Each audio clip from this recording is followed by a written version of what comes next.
My name's Will Pearson. It's written on my shirt, in case you forget. And the reason that I'm making this video is because this autumn I am going to try and start the UK's only boomerang manufacturing business. So what I'm making, these are my boomerangs. Been sort of developing the techniques and process for making these the past couple of years. They're all made out of hardwoods, so we got use a lot of ash, sycamore, elm, yew, that sort of thing, and also some more exotic hardwoods like the darker woods in these. These are made by cutting very thin veneers of wood and then steam bending them to shape and laminating them and then profiling the flying surfaces by hand. It's quite an involved process, and there's way easier ways to make a boomerang, but this makes a really beautiful product, and it's something that looks just as good hung up on the wall as it does flying through the sky. I'm a bit of a closet boomerang enthusiast, always have been, and it's been a dream of mine for a few years, well, for a long time actually, to make these. This year we thought, right, let's actually do it. So a bit of background. I left school 17 and went to work for screen print shops, learned how to screen print, and gradually bought some equipment and set up on my own at home on the kitchen table. It was very, very low key, sort of grassroots, and was doing t-shirts for local football teams and pubs and you name it. Over the years, built the business up, no business training and very little common sense. So I've made as many mistakes as we've had successes with it, and it's been a roller coaster, but loads and loads of fun. And 30 years into the business, we're still enjoying it, still glad to be here. Did a lot of work for music industry, things like that.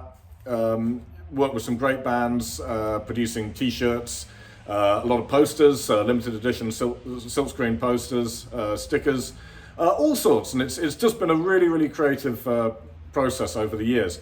I'm 52 now, and I thought it's about time that we have our own product, and we use all our experience and the creativity that we've got with artwork and printing techniques to create our own product and try and float our own brand. So this year we finally bit the bullet, and we are about to start making a Boomerang Factory. So what we're going to do over the next couple of months is document the process start to finish and go over exactly how we're doing it. We're going to make our mistakes along the way. In fact, I don't often get it right, to be fair. So you're going to watch a grown man make a lot of mistakes and probably cry, which should be fun for you. But anyway, let's get stuck into it. Okay, thank you.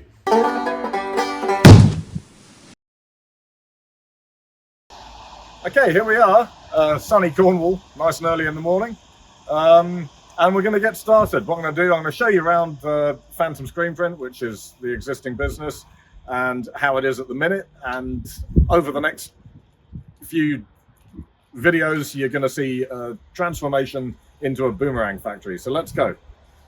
Okay, so as a screen print shop, of 30 years, we kind of refined the process, and this place was running absolutely beautifully with not a thing out of place, a place for everything, and a lot of order.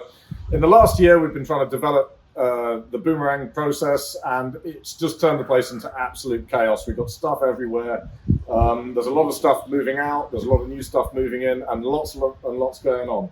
So what I'm going to do is show you how the place is now and what the things are for, really briefly, and what changes we're going to make. So as we walk through, we've got a lot of mess here. This here is a hydraulic press that we're using for pressing the boomerangs, and this area here, what I'm doing today, the first part of the operation is I'm going to clear all this stuff out of here, and we're going to build about a 10-foot by 17-foot wooden box here with windows along the front, and in there that's going to be our wood shop. It needs to be completely contained because this process creates an incredible amount of sawdust, which we need to be able to manage in a enclosed space and filter and all the rest of it. So there's quite a lot to do there. So we're going to go over how we're doing that over the next couple of videos. But this here is going to become the wood shop. Now behind me, we've got 2 separate t-shirt lines. These are 8-color t-shirt screen printing presses, and each one is accompanied with its own dryer for drying the ink. So we've got one back there. We've got this one here. These 2 machines are moving out next Monday because we've decided we no longer need them. We can get the t-shirt work that we have done on the one rig over there. We were running 2 machines for a while and it was pretty hectic and there was a lot of shirts going through, but we're doing less of the t-shirt work now, more of the boomerang work, so we can get it all done down there. This lot's all going to go, which will give us a lot of room. We're going to have the packing area in the middle here eventually, and then as we walk around, so we've got various woodworking machines that are all going to end up in the wood shop. And like I say, there's just stuff absolutely everywhere. It's complete chaos. Over here, we've actually got a couple of, we've got the strip laminated boomerang there and its packaging. Dan, who works with me, has been working very hard on the packaging and artwork this year. And I'm really pleased with how they're looking. I think they look absolutely fantastic.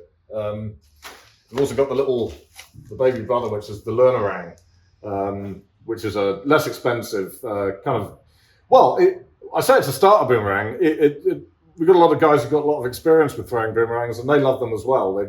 But it's just a really good place to start, easy to learn to throw. So that's the little boomerang there. So all of this is all screen print gear. And like I say, absolute mess here at the minute. This is where we mix inks and get colours done. Over here, this is a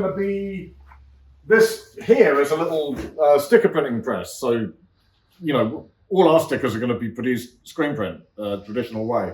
We're going to not use any digital stickers because screen printed ones are better and they're more fun to make. And then where that dryer is, we've got a beautiful old 1967 Heidelberg cylinder press. The lovely old machine, and it's used for stamping out the stickers. So if you get a sticker that's got a contour shape, these days they'd be printed digitally and then cut out using a laser. We're going to do it. We're going old school. We're going to do it on a Heidelberg cylinder, and they're going to be cookie cutted out. I'm very excited about that because that's going to be a lot of fun. That's moving in a couple of weeks, so stay tuned. So now we're going to go upstairs. Sorry, Dan.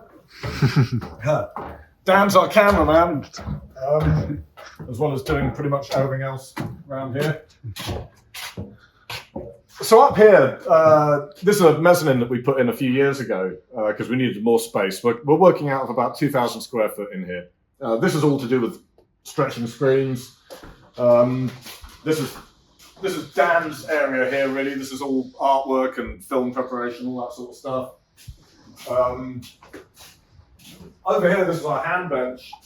So this is what we actually print the Boomerangs on. The logos on the Boomerangs all get printed on here and racked on here. And this over here is my mess of a table where, we apply the water slide transfers, like we used to do old Airfix kits and things. Same process. We produce the transfers ourselves as well, all screen printed. And then this is varnishing and oiling and finishing and making the end product look really beautiful. And that's about it for the minute. So stay tuned, and what's happening next is I'm going to be building the stud walls to make the wood shop area. And I need to get on with it because until I've done that, I can't make any more boomerangs. Okay, thank you.